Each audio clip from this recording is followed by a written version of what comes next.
Hey everyone, welcome back to our channel. Want to use the Mcdonald's app to order at the kiosk? It's super easy. Let me show you how. First of all, open the Mcdonald's app on your phone and make sure you are logged in. Browse the menu. Add your favorite items to your cart and customize as needed. When checking out, select Kiosk Check-in instead of Mobile Pickup or Drive-thru. Now at the kiosk, either scan the QR code from your app or enter the pickup code manually. Your order will appear on the screen. If needed, complete payment at the kiosk or counter.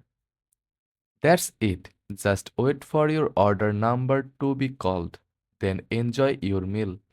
Now, you know how to use the MC Donald's app at the kiosk. If this helped, drop a like and subscribe for more quick tips. Thanks for watching.